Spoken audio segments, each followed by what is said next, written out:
Welcome back to Angel's World of Food. We're going to jump right into today's quick recipe. We're going to make a Mornay sauce. We're going to start our recipe out with 2½ tablespoons of butter. We're going to get that going on medium. There we go. And while that's melting, we want to get this fully melted before we proceed. I'm going to tell you about our guests today. We're going to have 3 special guests.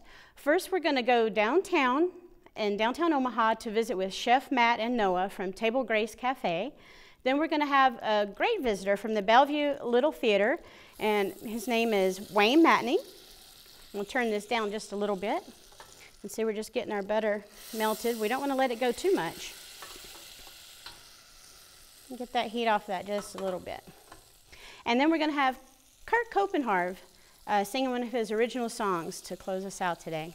So after your butter's melted, you're going to put in 3 tablespoons of all-purpose flour.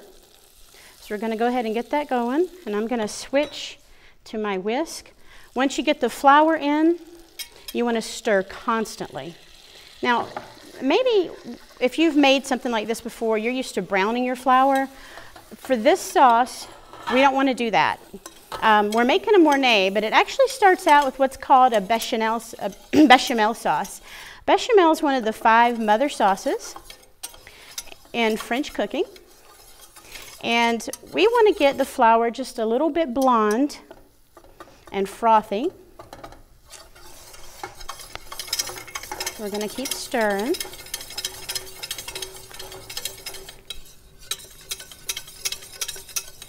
Okay, you're going to do that for about a minute.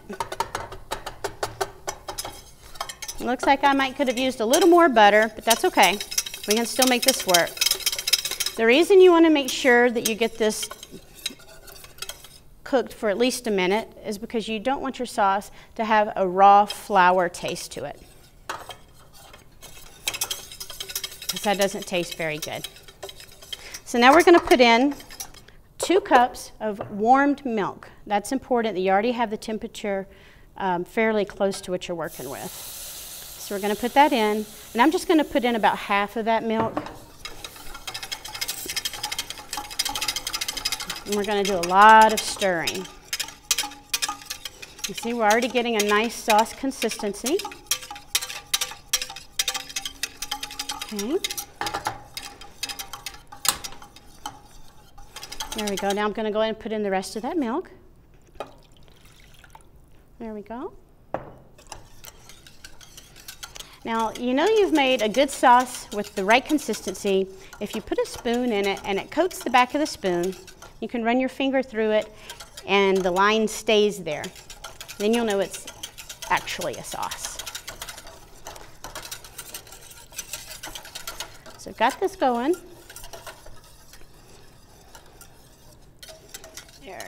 Going to let that cook for a couple minutes.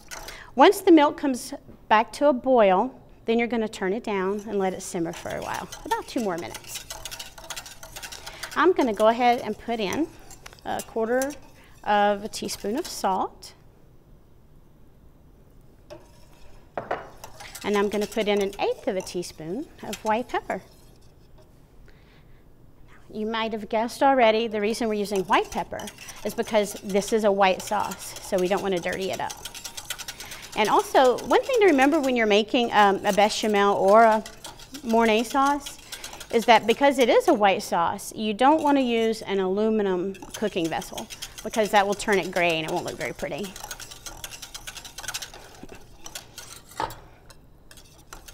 So we're going to get this going here. And that should start to boil here pretty soon. And what I'm going to put in here now, it's one of my favorite things. We have an actual nutmeg. And we're going to grate some fresh nutmeg right into the sauce. And I'll show you how this looks in just a moment. And that'll give it a very nice flavor. Okay, and it is starting to boil, so we're going to turn that down. Okay. You can see that it's thickening up very nicely. Now we have a bechamel. So, to turn this to a Mornay sauce, we're going to add some grated cheese. We're going to use 2 ounces. In this case, we're going to use Swiss cheese. The traditional cheese for this would be a Gruyere. But Swiss works, and so does Parmesan, or you can blend them. I'm going to stir that in. A lot of stirring with this dish. And guess what? We have a beautiful Mornay sauce. So now we're going to head downtown to Farnham Street and Table Grace Cafe and talk to Chef Matt and Noah. Hi, Chef Matt. How are you doing? Hey, Angel. It's Matt from Table Grace. Thanks so much for coming down and bringing your viewers with you to check us out here at 1611.5 Farnham Street in Omaha. And you know all about us because you've been here and you've worked in our kitchen and you've made us some awesome soups like the classic chili that you made for us last weekend. So thanks a lot for that. Table Grace Cafe, for all you guys out there, is Omaha's premier community restaurant. We're a restaurant with no prices on the menu. And our mission is to serve people of all walks of life here every day. We're bringing people together every day to help each other have really good food at Table Grace. And we serve pizza, salad, and soup, and we make everything from scratch, including the pizza crust. We make whole wheat, semolina, and flax seed pizza crust. We have salads that are fresh. A lot of times we use local and organic ingredients. We make the salad dressings from scratch, and we make the soups from scratch as well. So our menu is always pizza, salad, and soup. And we rotate the varieties daily. We have a vegetarian version of each item that's on our menu.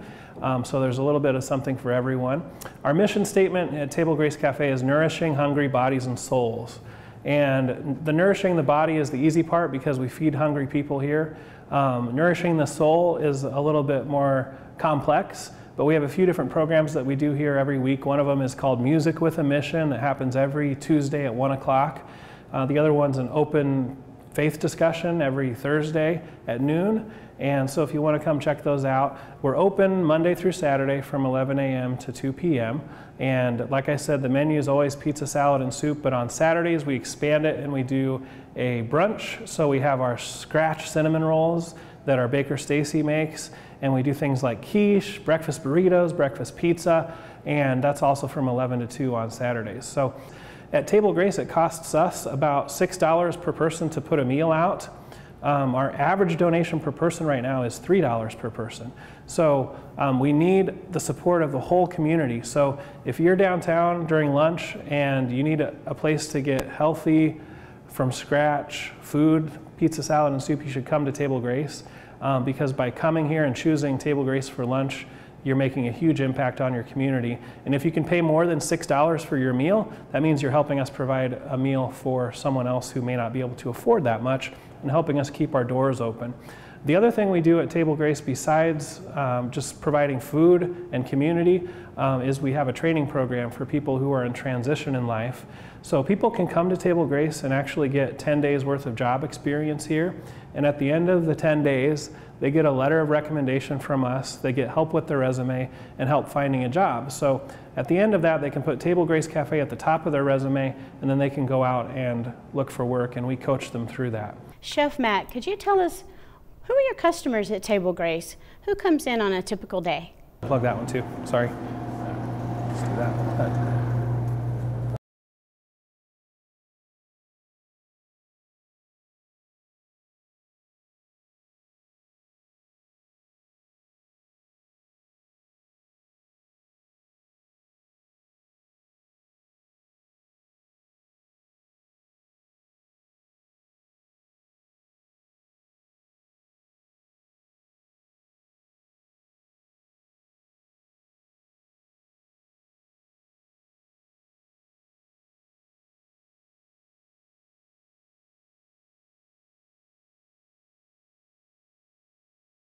Absolutely. Everybody has talents and everybody can pitch in. You know, God gave everyone hands to work, and so we put them to work. You know, we give them the opportunity to do exactly that. What was your inspiration for starting Table Grace Cafe?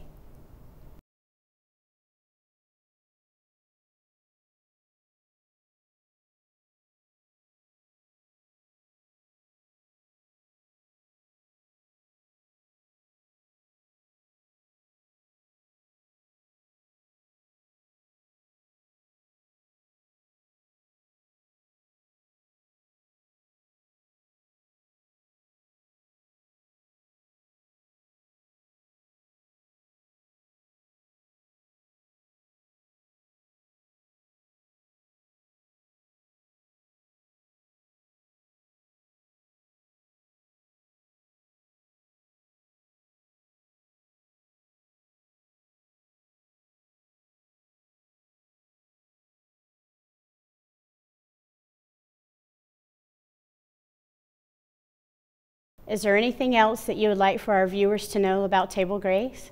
If there's one thing, Angel, that I want everyone to remember about Table Grace is that we are a restaurant for everyone. Whether you need help or you want to give help, you can come here and you can support your community. And we're right downtown, just a block east of the courthouse. So if you need a great lunch in downtown Omaha, please come check us out. And remember, we're a gourmet cafe. We're vegetarian and vegan friendly. We love to serve healthy food, and we can't wait to see you. Thank you, Chef Matt. And speaking of Table Grace Cafe, I have a very special guest with me today. This is my good friend, Wayne Mateney. Okay. Wayne and I actually met at Table Grace Cafe. We're both volunteer cooking there and have had some really good times together. Some amazing soups. Yeah, yeah. Wayne is an excellent cook. That's why I invited him here today. And Wayne also volunteers quite a bit of his time for Bellevue Little Theater. And here, Angel's World of Food, it's all about community and all the things going on around us, how people are volunteering and helping their community spirit grow. So it was really important to me to have him here, also since I knew he can cook really well. And today, Wayne is going to show us how to make chicken cordon bleu in a very easy way. So he's going to make you look good in the kitchen to your family and friends. So Wayne, tell us how we're going to do this. Well, chicken cordon bleu traditionally is beat out chicken and rolled, and it's a pain, it's a process. Mine's fairly simple. Take and use regular cornflakes for your breading, butter to hook it up with, melt a thing of butter, your salt and Italian seasoning, chicken breast, a good quality Swiss cheese, and a good ham. Okay, you pour your butter into a bowl first, take your crumbs, and just crush them up really good. You could put them into a bag and use a... That looks fun. It is. It's actually very therapeutic. I might need to do this for a few hours. Okay. Then you take the chicken breast. The hardest part about this is not getting your thumb off when you're doing it. Okay. The butcher will actually do it for you if you go to a good quality meat shop. Take the chicken, and you want to take about halfway through.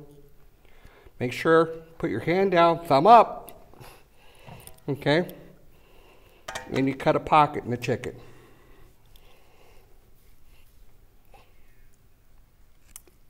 I'm cutting it. I'm really butchering this one up. That's okay. Well, you know, when people at home are making things happen. So yeah, basically what you want to do is put a pocket, okay, in your chicken. Take a slice of the cheese, a slice of the ham. Okay, the ham is fantastic. That came from Just Good Meats. Take and fold it up like that. Basically, put it in there. Make it where it fits. Oh wow! Just like that. And also what you could do as well is you could use, instead of ham and cheese if you want to put broccoli in there, steam your broccoli first, other things as well. I like asparagus. Oh, that sounds really good. All kinds of things. And basically what you want to do is you want to take your string and tie it together. And that's butcher's twine, right? Yep, butcher's twine. Or you could use a skewer. One thing you do want to do, remember to do when you do this, is not to put the leftover twine, just cut off what you need and throw away the leftover twine. You don't want it going back into your cook area because it's had the chicken on it. That's right. And I see you're being very careful with where we're putting the raw meat and everything. That's awesome. Okay, and just take the breast, put it in the butter, roll it around in there. Oh, that looks pretty. And I use real butter because real butter, everybody's like, oh my God, real butter. It's got so much calories in it. I use real butter because it is actually better for you than margarine. Margarine is just one chemical chain away from plastic. I thank you so much for saying that, Wayne. I agree with you so much on that. And that's something we really want to talk about here on a regular basis. Is what is on your plate and what are you actually putting into your body. And when you have real butter, then you know there's no questioning what chemical is in that. Salt, cow. That's about it, okay? Again, your cheese, your ham. Take your ham like that, roll it. The actual term for the knot supposedly used is a surgeon knot. I'm not a surgeon, so I don't know if it's a correct knot or not. Do you play one on TV? No. Okay. First time on TV, I don't play. Okay. Awesome. Okay, and again, butter. Oh, you know what? I forgot, and my hands are all, put a little bit of salt, and a little bit of Italian seasoning on that for me, please. Absolutely. Now, the salt you want to be careful with because the ham is already salty, okay? And that is kosher salt, which really enhances flavor, even when you're cooking at home. We'll do a little bit of Italian seasoning. A fantastic trick with kosher salt, if you're a popcorn lover like I am, yes. take it and put it in your spice blender and powder it up. Oh, Makes that fantastic on sounds popcorn. Great. Wayne, you're going to come back again, right? Tomorrow's National Popcorn Day. Is it really? Yep. Nice. Well, I know not too far from here, there's a couple little towns that claim to be the popcorn capital. Okay. While you're finishing that, I'm going to go ahead and talk just for a moment about wine. Okay. This is what we got done. So typically with chicken Cordon Bleu, you're going to want to use a white wine. This can be a Riesling, it can be a Sauvignon Blanc, or it can be a Chardonnay. And today we actually have a Chardonnay. Wayne, would you like some? A little bit. Okay. My wife was here, she'd like, okay.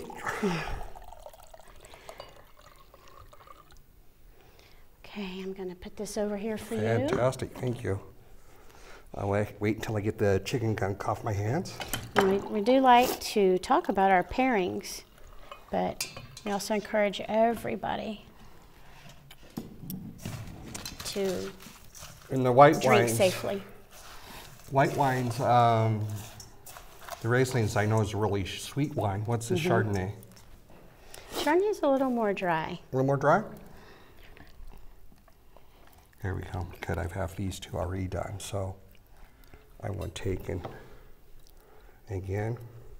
Those look beautiful. Yeah. The cornflakes add a sweetness to them that you really, whoops.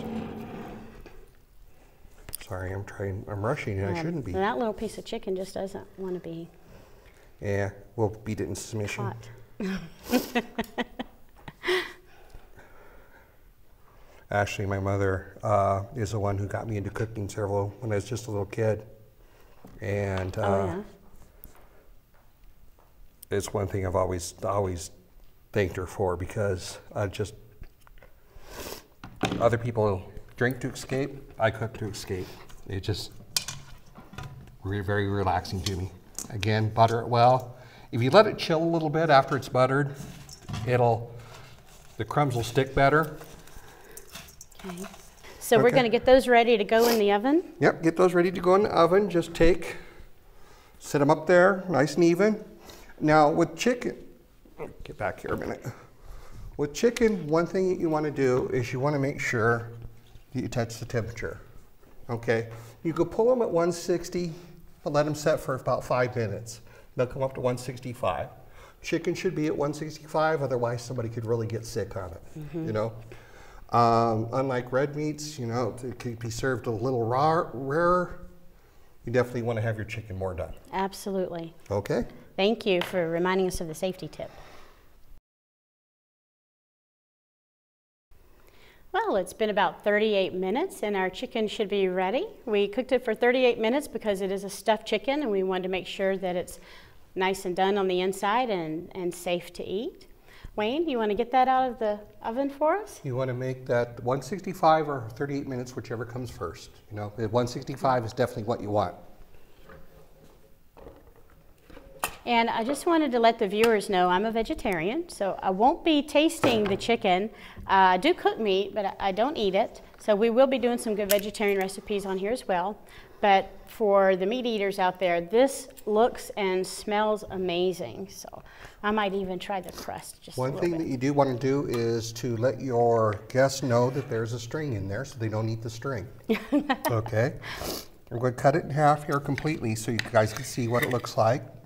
And that is gorgeous. Oh, look at that. That is beautiful. Your chicken should be moist like that. See how it's, okay? And then piece with everything in it, hopefully.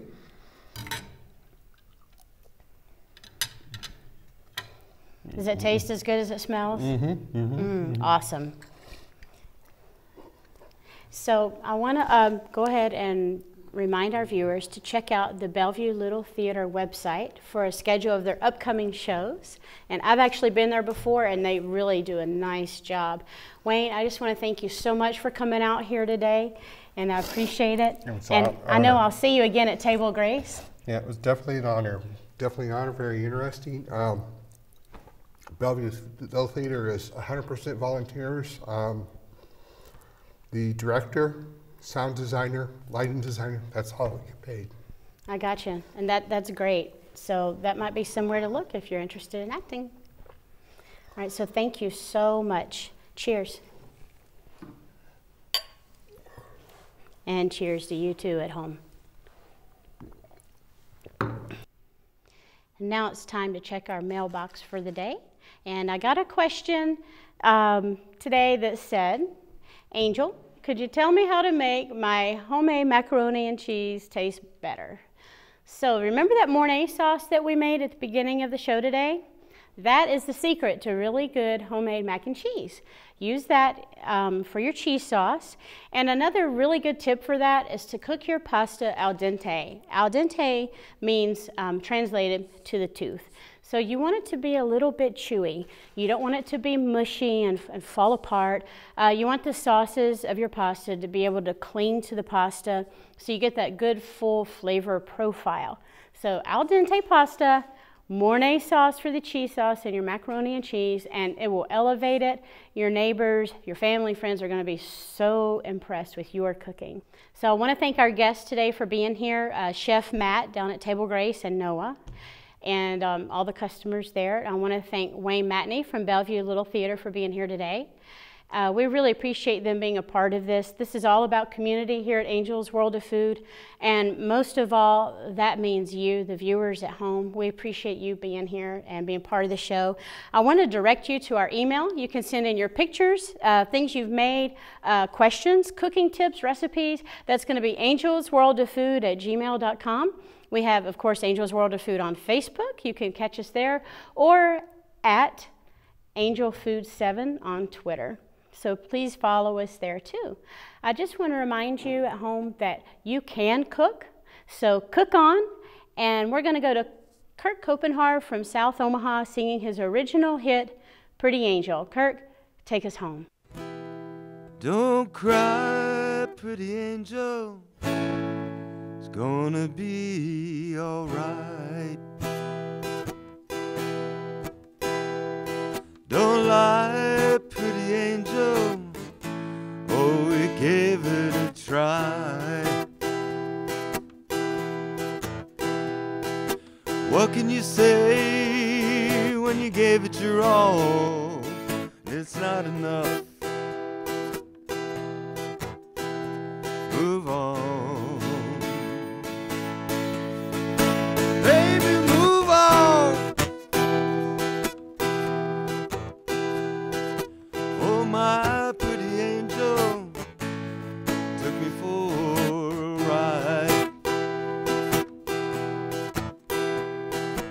Why